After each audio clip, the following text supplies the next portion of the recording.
subscribe Berita Surakarta.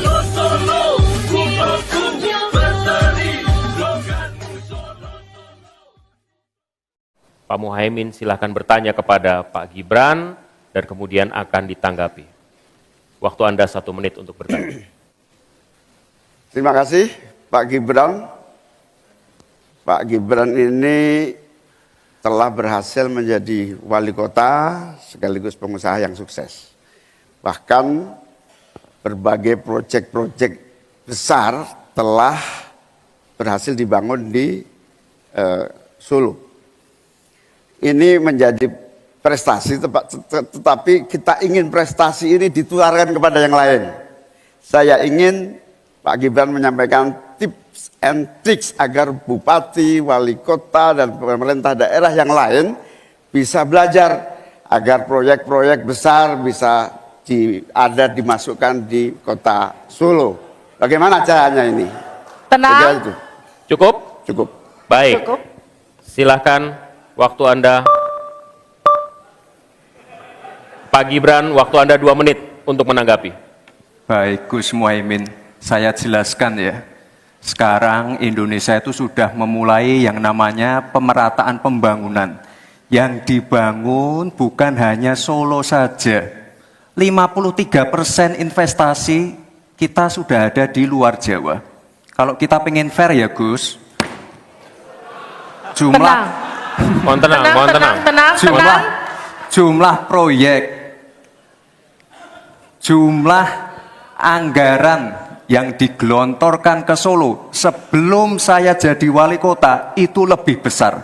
Saya tahulah ini arah pertanyaannya kemana. Tapi yang jelas ini Gus, apa yang sudah dibangun, yang kita lihat bukan bangunan fisiknya saja, tapi kita lihat impact-nya ke warga. Bangun masjid menggunakan CSR dari Abu Dhabi. Impact-nya apa? UMKM kita sekarang melesat, wisata kita melesat.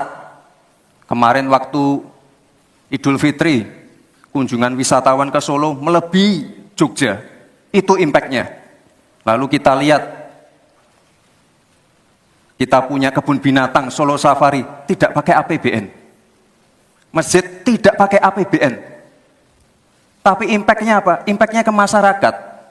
Jadi yang kita lihat ini Gus, tidak perlu tendensius seperti itu. Kita lihat impact-nya ke warga seperti apa? UMKM meningkat, kesejahteraan meningkat, lapangan pekerjaan terbuka. Itu yang kita lihat Gus. Jadi tidak melihat, oh ini dianak emaskan. Enggak. Pemerataan pembangunan itu sudah terjadi di mana-mana, bukan hanya di Solo. Dan itu fakta loh Gus. Proyek di Solo sebelum saya menjabat itu lebih banyak. Fakta itu. Terima kasih. Harap tenang, kita akan lanjutkan. Masih lanjut ini. Silakan Pak Muhaimin untuk menanggapi, waktunya 1 menit. Ya, yang saya tanyakan belum dijawab. Tenang. Saya itu tanya tips and triknya agar investasi ataupun proyek-proyek besar bisa di sana.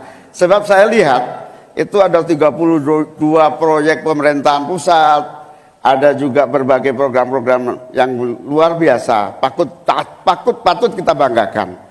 Dibandingkan dengan misalnya Kota Madiun yang hanya 11%, Cirebon hanya 7%, Tasikmalaya. Kita ingin triknya apa? Sehingga akses pendanaan pembangunan itu bisa bersifat adil dan merata.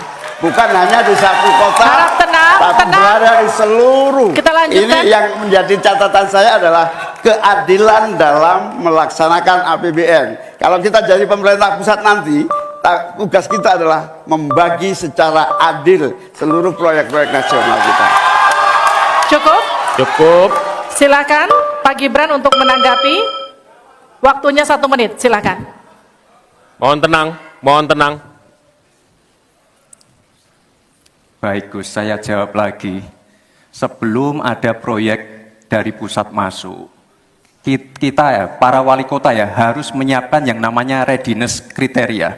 Kalau nggak ada itu, nggak mungkin proyek itu masuk. 2, kita sebagai wali kota harus menyiapkan hal-hal non-teknis.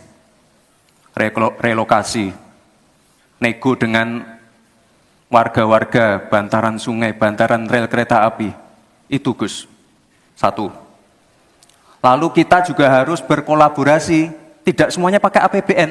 Ada yang pakai APBN plus APBD plus dibantu, saya sering dibantu Pak Ganjar, gubernur saya. Ini kolaborasi, jadi tidak semuanya APBN, ini kolaborasi, ada CSR juga, ada BUMN juga, ini kolaborasi. Dan sekali lagi sebelum itu masuk, kami para wali kota menyiapkan readiness kriteria, itu. Jadi ya saya kira ini cukup fair, Gus. Ayo mana Baik. pendukung? Tenang. Apresiasinya.